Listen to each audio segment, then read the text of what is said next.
إن الحمد لله نحمده ونستعينه ونستغفره ونستهديه ونعوذ بالله من شرور أنفسنا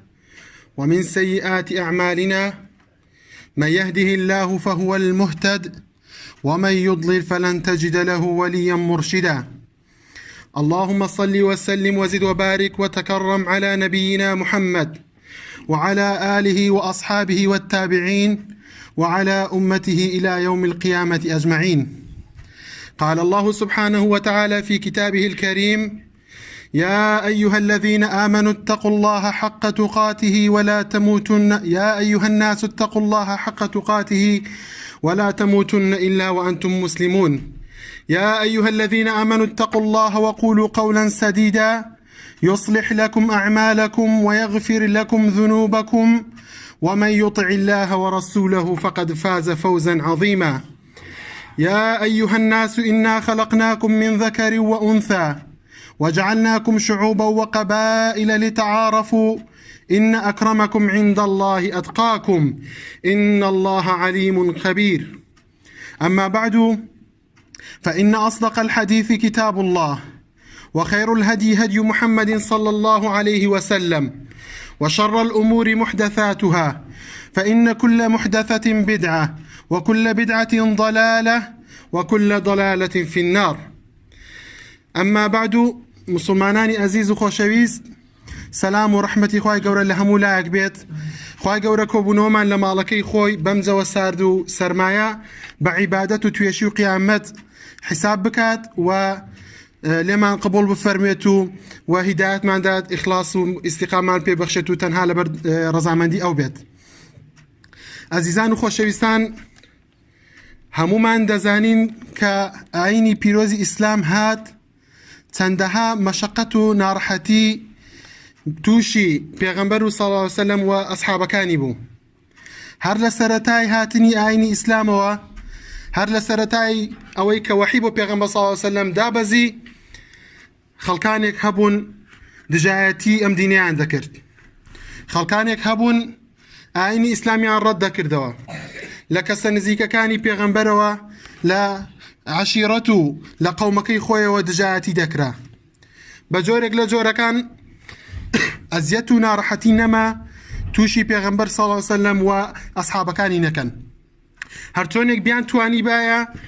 ئاینی ئیسلام فەشەل پێ بێنن، هەموو هەوڵێکیان دەدا کە ئەو ئاینە نێڵن سەر بگرێت و نێڵن بڵاو بێتەوە.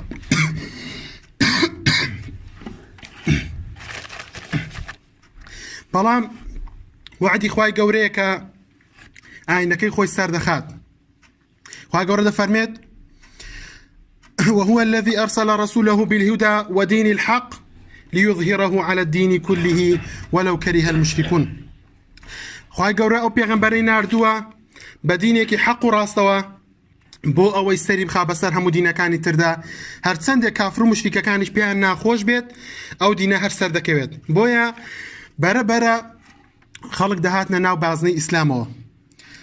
باوەڕیان بەخوای تاک و تەنیا دەهێنا، چونکە بەرنامەی ئیسلام بەرنامەیەکی واقعی، بەرنامەیەک بوو کە پڕ بوو لە جوانی، پڕ بوو لە یەکسانی کەسەکان و خەڵکی لە پەرستنی بت و کەسانێکی دیاریکراوە گواستەوە لەو ئاستەوە گواستیەوە بۆ ئاستێک کە تەنها یەخوا بپەرستن و هەموو ئینسانەکان لە ئاستیدا یەکسان بن. بۆیەش کەسانێک هەبوون کە ئەمەیان پێ قبوڵ نەدەکرا، دژایەتیان دەکردن. دوای ئەوەی کە ئیسلام بە فەزڵی خوای گەورە بەرەبەرە بڵاو بووە و هێز و توانای بەدەست هێنا، وای لێ هات کە پێغەمبەر صلی الله علیه وسلم هیجرەتی کرد بۆ مەدینە. کە هیجرەتی کرد بۆ مەدینە، لەوێ دوو بنەماڵە، دوو عەشیرەت، ئەوس و خەزرەج، کە پێشتر دوژمنایەتیان هەبوو، لە سەردەستی پێغەمبەر صلی الله علیه وسلم ئاش بوونەوە و هەمویان هاتنە ناو ئیسلامەوە و دەوڵەتی ئیسلامی لە مەدینە پێکهێنرا. لەو کات و ساتەدا کەسانێک هەبوون، کەسانێک هەر هەن و هەموو کاتێک هەبوون کە چاویان بە ئیسلام هەڵنایەت، چاویان بەو دینە و سەرکەوتنی ئەم دینە هەڵنایەت. بۆیە چیان کرد؟ کەسانێک پەیدا بوون، بابەتێک هاتە کایەوە. پێشتر ئەوانەی کە مسلمانان و کافرەکان دوو بەرە بوون، یا ئەوە تا کافر بوون یا مسلمان، بۆ لەبەر ئەوەی مسلمانان لاواز بوون، كافرەکان بە ئاشکرا دژایەتی ئیسلامیان دەکرد بەڵام ئەو جار کە ئیسلام قووەت و هێزی پەیدا کرد و دەوڵەتی ئیسلامی لە مەدینە ڕاگەیەنرا و دروست کرا جەماعەتێک هەبوون بە ئاشکرا نەیان دەتوانی بڵین کافرین بەڵام لە ئەسڵیشدا کافراتی و دژایەتی پێغەمبەریان دەکرد صلی الله علیه وسلم ئەو جەماعەتانەش بە ناوی مسلمانیەتەوە داود ئێمە مسلمانین وەڵام کردەوەکەیان کردەوەی مسلمانان نەبوو ئەو بابەتی کە دروست بوو بە منافقەتی ناسراوە منافقەتی و دووڕوویی ئەو دەردوو نەخۆشیە لەو کاتەوە سەری هەڵداوە ولا يزال بەردەوامی دەبێت هەتا دنیاش کۆتایی دێت ئەو بابەتە هەر بەردەوامی دەبێت بۆیە خوای گەورە ئەگەر سیر بکەین مەترسی منافقەکان وەک خوای گەورە دەفەرمێت مذبذبین بین ذلك لا إلى هؤلاء ولا إلى هؤلاء ئەو جەماعەتە چۆنن نە ئەوەیە خۆیان بە ئاشکرا بخەنە ناو کافرەکانەوە نە خۆیان بخەنە ناو مسلمانانەوە لە هیچ کامێکیاندا ئەوە ناکەن بەردەوام وەک مێشوولە دەسێن بۆ لای ئەو دەستنەوە لای ئەو بەردەوام جوڵە جوڵ دەکەن خۆیان بۆ کەس ساغ ناکەنەوە ئەو بابەتەش مەترسیەکی یەکجار زۆر گەورەی هەیە بۆ بێنە کەسێک کە تۆ بزانی کافرە و دوژمنی ڕاستە و خۆتی حەزەری لێ دەکەی خۆتی لێ دەپارێزی بەڵام کەسێک کە بە ناوی مسلمانەتیەوە دێت لەوەکو بڵێ لە ئیسلام دەدات ئەو کاتە خەتەریاتەکە زیاترە بۆیە خوای گەورەش لە قورئاندا کە سەر تەماشا بکەین یەکەم سوورە سوورەی فاتیحەیە دووەم سوورەت کە سوورەی بەقەرەیە سەرەتای دەستپێکردنەکەی 3 ئاەت باسی وەصفی ئیمانداران دەکات و 2 ئاەت باسی کافران دەکات بەڵام نزیکی 13 ئاەت باسی منافقان دەکات بۆ لەبەر خەتەری بابەتەکەیە هەر سەرەتا وەصفی ئیمانداران دەکات خوای گەورە دەفەرمێ ئیمانداران ئاوان و ئاوان کافران ئاوان و شوێنیان ئاوایە بەڵام کە دێتە باسی منافقان دەفەرمێت ومن الناس من يقول آمنا بالله وباليوم الآخر وما هم بمؤمنين لەناو خەڵکیدا کەسانێک هەیە کە دەڵێن ئێمە باوەڕمان بەخوا هێناوە بەڵام باوەڕیان نییە ئەو کەسانە ئیماندار نین يخادعون الله والذين آمنوا وما يخدعون إلا أنفسهم وهم لا يشعرون ئەوانە بەڕێی خۆیان دەڵێن ئێمە خوا و پێغەمبەر و خەڵکەکە هەڵدەخەڵەتێنین بەڵام لە ئەسڵدا نازانن بۆ خۆیان هەڵخەڵەتاون بۆ خۆیان زەرمەندن خوای گەورە ناخەکان و هەمووی دەزانێت ئەوە مەترسی منافقانە کە ئاەتەکان دوور و درێژە و بەتەنیا ئەگەر بەتەنیا تەفسیری ئاەتەکان بکەین وتارێکی دەوێت بەڵام گرنگ ئەوەی بزانین لەبەر مەترسی منافقان لە چەندان شوێن لە چەندان ئاەت باسی منافقەکان کراوە و باسی مەترسیەکانیان کراوە ئەمە دەردێکی کوشندەیە و نەخۆشیەکە و کە بەردەوام لەناو مسلماناندا بوونی هەیە و ئەوەی زەرورە بزانین کە زانایان منافقیەتەکانیان منافقیان کردوتە 2 بەشەوە هەندێک منافق هەیە منافقی اعتقادیە و هەندێک منافق هەیە منافقی عملیە چۆن منافقی اعتقادی چییە واتە لە دڵدا منافقە بۆ نمونە کەسێک بەدڵ با بڵێ مسلمانم با بێ نوێش بکە با بێ هەر شتێ بکە بەڵام لە دڵیدا بغزێکی هەبێ بەرامبەر پێغەمبەری خوا صلی الله علیه وسلم ئەوە بە منافق حسابە منافقی اعتقادیە یا بێت قسە بە حەدیثی پێغەمبەر بڵێ ئەوە منافقە منافقێکی اعتقادیە چونکە ئەوە لە دڵدا بەو شتە ڕازی نییە کە خوا و پێغەمبەر دایناوە هەر کەسێک بەو شتە ڕازی نەبێ کە لە خوا و پێغەمبەر دایناوە لە فەرمانی ئەوان دەربچێت ئەوە منافقێکی اعتقادیە لە دڵ و ناخیدا منافقە و کە ئەو منافقە اعتقادیەش خەتەریاتەکەی زۆر زۆرە پەنا بەخوای گەورە خاوەنەکەی بەرەو کوفر دەبات وا دەکات ئەو کەسە لە بازنەی ئیسلامەتی بباتە دەرەوە چونکە تۆ قسە بە پێغەمبەری خوا بڵێ یان بە ئەسحابی بڵێ یان بە ئاەتێکی خوا ڕازی نەبی بە قەولێکی پێغەمبەر صلی الله علیه وسلم ڕازی نەبی یا حەدیثەکانی ئێستا کە دەبینین جەماعەت پەیدا بووە دەڵێن کاکە حەدیثەکانی پێغەمبەر صلی الله علیه وسلم باڵ بەسراون و مەجالی ئەوەی تێدا حەدیثی صحیحیان بۆ دێنی بە بیان و قیل و قال و شبهات دێنن ڕەتی دەکەنەوە ئەوانە منافقێکی اعتقادین و کە پەنا بەخوای گەورە عاقبەتەکەی زۆر خراپە جەماعەتەکەی تر منافقی عملی ئەوەیە کە ئەو کەسە بەدڵ خوا و پێغەمبەری خوای خۆش دەوێت حەزیشی لێیە ئەوە بکات یعنی شوێن فەرمانەکانی بکەوێت بەڵام لە کردارەکانیدا بە جۆرێک لە جۆرەکان نیفاقی تێدەکەوێت بەڵام بە هیچ شێوەیەک حەدیثی پێغەمبەر و بەڵگە ئەوانە ڕەت ناکاتەوە ئەو پێی دەوترێت منافقی عملی خوای گەورە لە قورئانی پیرۆزدا دەفەرمێت المنافقون والمنافقات بعضهم أولياء بعض يأمرون بالمنكر وينهون عن المعروف پێچەوانی ئیمانداران خوای گەورە لە وەصفی ئیمانداراندا دەفەرمێت المؤمنون والمؤمنات بعضهم من بعض يأمرون بالمعروف وينهون عن المنكر يعني چی خوای گەورە دەفەرمێت ئیماندارانی پیاو و ئیماندارانی ئافرەت هەندێکیان پاڵپشتی هەندێکیانن فەرمان دەکەن بە چاکە و ڕێگری دەکەن لە خراپە. ئەوە صفەت ئیماندارانە. دەبێت پیا و ئافرەت هاوکاری یەکتر بکەن ئیمانداران لەسەر چی فەرمانکردن بە چاکە هەر شتێک بزانن چاکەیە فەرمانی پێ دەکەن کە بیکەن و یارمەتی یەکتر دەدەن وتعاونوا على البر والتقوى ولا تعاونوا على الإثم والعدوان. خوا گەورە دەفەرمێ پاڵپشتی و یارمەتی یەکتر بدەن لەسەر چاکە و ئەنجامدانی چاکە بەڵام یارمەتی یەکتر مەدەن لەسەر گوناح و تاوان و خراپە. بۆی ئیماندارانی بەو شێوازە ڕەفتار دەکەن پاڵپشتی یەکتر دەبن و هەمیشە ئەوەی لە توانایاندا بێت وەک خوشک و برا وەکو دوو برا هاوکاری یەکتر دەکەن و پشتی یەکتر دەگرن. ئەی منافقەکانیش ئەوانیش وان چۆنن پشتی یەکتر دەگرن بەڵام لە چیدا خوا گەورە دەفەرمێت یەئمورونە بالمونکەر ئەوانە فەرمان بە خراپە دەکەن نەک بە چاکە نسحەتی خراپەی خەڵکی دەکەن. بڕۆ وا بکە بڕوا بە مسلمانە بڵێ بڕۆ لە فڵان مسلمانە بکە عەزیەتی مسلمانە بدە. جا بابەتەکان زۆرە من نامانێت بچینە ناو تەفاسیلی هەموو شتێکەوە هەر بابەتێک بیگرە لە معاملاتدا لە علاقاتی کۆمەڵاتی لە هەر شوێنێکدا کە فەرمانت بە یەکێکی تر کرد کە کاری خراپە لەگەڵ مسلمانێ بکە و بە نەوعێک و ئەزیەتی مسلمانە بدا و دژایەتی فەرمانەکانی خوا و پێغەمبەر بکە ئەوە منافقیەتیە. ئینسان دەبێت زۆر خۆی لە سیفەتانە بپارێزێت. و ئەگەر سیر بکەین لەناو سەحابەدا ئەوەندە لەو سیفەتە ترساون یەکێک لە قسەکانی ئیمامی حەسەنی بەسری دەفەرمێت هەر کەسێک خۆی بە مسلمان و ئیماندار بزانێت قەت لە منافقەتی دڵنیا نابێت. یعنی قەت ئەوەندە مرتاح نابێ بڵێ منافق نیم بەردەوام لە خۆی دەترسێت بەردەوام مراجعەی خۆی دەکات ئاگای لە کردار و گفتارەکانیەتی و شوێن غەرب ناکەوێ. یەکێک هاتە سەر تەلەڤیزۆن یەکێک قسەیەکی بۆ کردی فلان حەدیسە تاعنی لێدا فلان کەس تاعنی لێدا قسەیەکی بە فلان گوت و شوێنی ناکەوێ و ناکاتە قسەی مەجلیس ناکاتە یان سیفەتێکی غەرب نایەنێ بیکاتە قسەی ناو مەجلیس یان دەڵێ کاکە ئەوان لەمە موسڵمانترن ئەوان لەمە وەترن ئەو شتانە ناکات. ئەوانە هەمووی سەرلێشێواندنە و پلاندانانە. تەنانەت لە ناو سەحابەکاندا حوذەیفەی کوڕی یەمان پێغەمبەری خوا صلی الله علیه و سلم ناوی هەموو منافقەکانی پێگوت بوو. خۆ پێغەمبەر صلی الله علیه و سلم ئەو منافقانە ئەوە نەبوون دژایەتی پێغەمبەر کەناوە بەڕاستەخۆ لە پاش پێغەمبەر جەماعەتیان دەکرد لە سەفی یەکەم ڕادەوەستان نوێژی بەیانی نوێژەکانی تر هەرچەندە تەمبەڵ بوون لە نوێژی خەوتنان و بەیانیاندا پێغەمبەر صلی الله علیه و سلم باسی سیفەتی منافقان دەکات دەفەرمێت ئەوانە لە نوێژی بەیانی و خەوتناندا تەمبەڵی دەکەن ئەوە لە سیفەتی منافقانە دەبێت داوا دەکەین لە خوای گەورە کە پەناماندەلەوە. بەڵام پێغەمبەر صلی الله علیه و سلم هەمووی دەناسین دەیزانی چێ منافقە و چێ منافق نییە بەڵام لەبەر فیتنە تۆ ناکرێت کابرا دەڵێ مسلمانم تۆ بیکوژی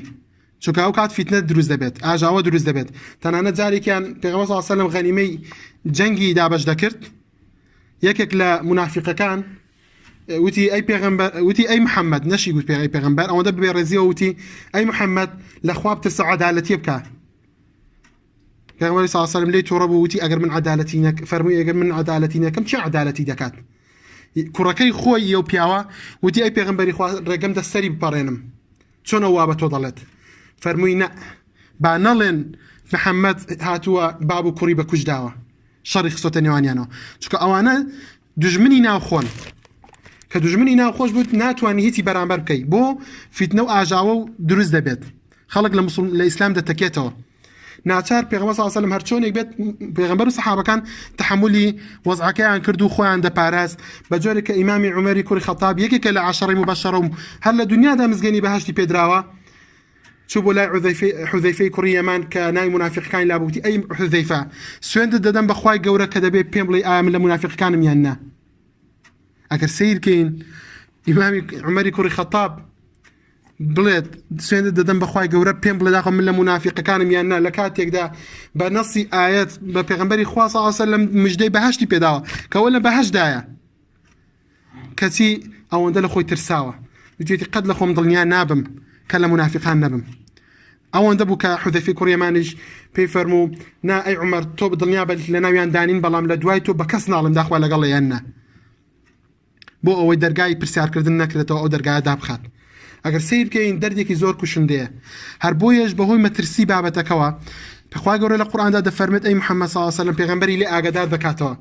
ئەی محەممەد صلی الله علیه و سلم تۆ بە قسەی ئەوانە هەڵمەخەڵەتێ تۆ ئاگادار بە لەوانە وریا بە لێیان خوای گەورە دەفەرمێت وإذا رأيتهم تعجبك أجسامهم كأنهم خشب مسندة كتو سيري أو منافقان دكي أو منافقان تصاوبي دكيوت أو أنده هيكليكي جوان بازويكي جوان كديان بيني زور جوانا جستيان سرنج ترى دكيش أي محمد بلامزان أو أنا وقت داري ناو كلور وان روكاشيان جوانا بس ناو دارك ناوكي كلور بيت شونا خواهي قورا بوشو عزو وصفيان دكات ولا شويني كتير هذا فرميت خواهي قورا وإن يقولوا تسمع لقولهم كاتك أو منافقان قصدك أو اندز ما شيرين أو اندز قصيان لزار خوشة آية تبوديني حديث تبوديني قصي جوان تبودكات واد لي دكات جويان بو بقريد درقاي دليان بو بكيوا واش بلام خواهي قورا دفرمي أي محمد بلام ليان دل نيابة بقصانا المخلطة إما مسلمانيش دبي زور وريابين دبي زور حذر كين هم لوي كخومان بنا بخواهي قورا لمنافقان نبين وهر درجايك هبه لنا نفاق ده هر صفتك منافقان هبه خوماني لشارزاب كينو بو اوي خوماني اللي بدور بقرين وهم كساني كيشكا بناوي دينا وقسيان كرد وقسيان شيرن بو روشتيان جوان بو يعني كدبيني سمايان جوان بو سرنز راكيش بو بوانا كينو بالكو بترازو الشريعات هالي عم سنجينين بو اوي توشي هلو كمكوري نبين وتوشي حالتك نبين كدواتر لي بشيمان ببينو بەهۆی هەرمە ئەو مەترسیەشەوە کە ئەو منافقانە ئاوە کێشە دروست دەکەن و بەو شێوازە لە ئیسلام دەدەن خوای گەورە سزایەکی زۆر گەورەی بۆ منافقان داناوە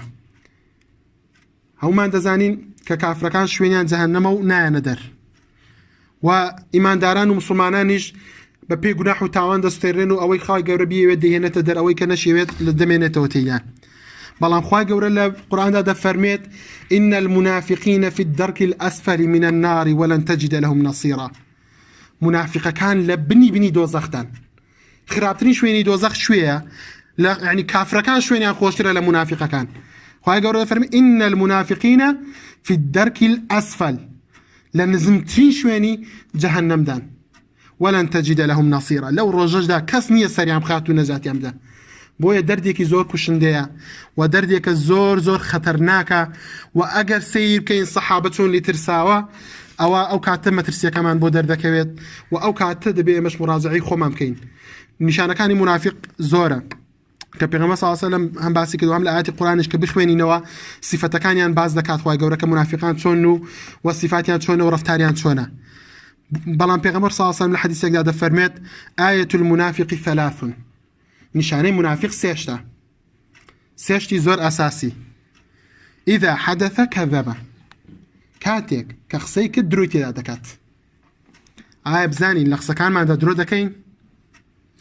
تاسخو من باراسوه لوي كدروب كينو شانت هول من داو كرازقوبين إذا حدث كذب كخسي كدرو دكات زا أقصك النشر نيار بسرها جيران ويك بيت لا معاملات دايا لا شاهدي دايا لا حرب وارك دايا قرنقو يبزان تاتسنشتا كانت ديلين راسة لا معاملات ولا همج يعني رجانت دا تاتسنقصة كانت راسة تاتسن دروب كي أو اندس صفتي النفاق تدا بنا بخواي قورا بويا أو ضرورة كخمان لدروك كردن بارزين ودفرميت وإذا وعد أخلفه وكاتك أو مناكسة وعدي دا وعدكي دشكينت وعدكي نابات السر أو أناش خطرياته بتعبد لي إسعادة وعدان زورة زي بزيك نكشي زور كما سرتا وعد دات كتيل دوا تريج دبيني وادر ناتيت وعدكاني الذي خوينيه بويا وعدان دبي زور آقامان لو بك وعدكان ما بقين نزيه وأخوة قولة دفرمي وإذا أتومين وبيغمبر صلى الله عليه وسلم دفرمي وإذا أتومين خانة وكاتك بأمانتك شيل لا دادن ريد خيانة دكات خيانة لأمانة كدن هروني بارب خوي كسي قسيك بأمانة لا ضليت توقسكي بلاو دكي أو خيانة تذكردوها شتو بابتك كسيك بابتك لا بأمانة ديبيني وبشانة دادات كتو باس تذكردو أشكرات كدو خيانة تذكردوها كأخوة قولة أو ديني خستوت السرشاني إيما وخوي جب جمان نكرت أو خيانة ما كردوها خيانة كدن لأمانة حتى نها بارد زينية بلي كسيك باري لا دانتو دزي ليبكي وفعلي ليبكي أمانة زور قورية همول فرعكاني أمانة دقريتها كاوقسية دفرميت ولا حديثي كتريج دا لفظي شكي بو زياد كراوة دفرميت وإذا خاصم فجاره أجر مناقەشە و کێشەیەکی هەبوو لەگەڵ کەسێک هەوڵ دەدا بەلای خۆی دابیخە یعنی چۆن بۆ نمونەم معاملەیەک شتێک دەکات کەسەکە مناقەشەی ورز دەبێت هەوڵ دەدات قازانجی زیاتر بۆ خۆی بەرێت کاتێکدا مستحقی ئەو شتەش نیە بۆ خۆی دەبێت ئینسان ئاگاداری ئەوەی بێت کە شتێک حەقی خۆتی پێ بدەیت بۆ نمونە کە تۆ کاسبیەک دەکەی معاملاتێک دەکەی ئیشەکەت بزانە باید چەند هەڵدەگرێت هەوڵ مەدە با کابرا پارەی زیادیشت داتێ کە حەقی خۆت نەبوو بۆی ڕەتکەوە بڵێ من هەڵی ناگرم بۆ ئەوە لە یەکێکە لە سیفەتەکانی منافق کە پەنا بەخوای گەورەکە هەوڵ دەدات شتەکان بەلای خۆی دابخات و لە قازانجی خۆی تەواوی بکات بۆیە ئێمە کە ئەومانزانی و گەرزانیشمان بابەتەکە چەندە مەترسیدارە پێویستە مراجعەی نەفسی خۆمان بکەین دەرگای تەوبە کراوەیە خوای گەورە زۆر بەڕەحمە خوای گەورە دەفەرمێ قل يا عبادي الذين أسرفوا على أنفسهم لا تقنطوا من رحمة الله إن الله يغفر الذنوب جميعا إنه هو الغفور الرحيم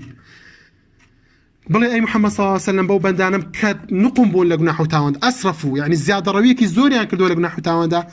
بە بێئومێد نەبن لە ڕەحمی خوای گەورە ڕەحمی خوای گەورە زۆرە خوای گەورە لە هەموو گوناحی خۆش دەبێت بەڕاستی خوای گەورەش لێ خۆش بوو بە بەزەیە بۆیە پێویستە ئێمە لە ئێستاڕە ئەوەی کە صفەتی منافقمان تێدا نەبێت شکری خوا بکەین و ئەوەش کە صفەتێکمان تێدا بێت بە جۆرێک لە جۆرەکان بەویستی خۆمان بوو بێیان بە هەڵەکەوت بینە ناوی تەوبە بکەین و پەشیمان ببینەوە و هەوڵ بدەین زۆر حەزەری خۆمان بکەین بۆ ئەوەی تووشی ئەو سزا گەورەیە نەبین کە خوای گەورە دایناوە و کە خراپترین شوێنی جەهەنەم بۆ منافقانە پەنا بەخوای گەورە داوا دەکەین لە خوای گەورە کە بمان پارێزێ لە ئاگری جەهەنەم و لە نیفاق و لە شیرک و ڕیایی أقول قولي هذا وأستغفر الله لي ولكم ولسائر المسلمين ربنا آتنا في الدنيا حسنة وفي الآخرة حسنة وقنا عذاب النار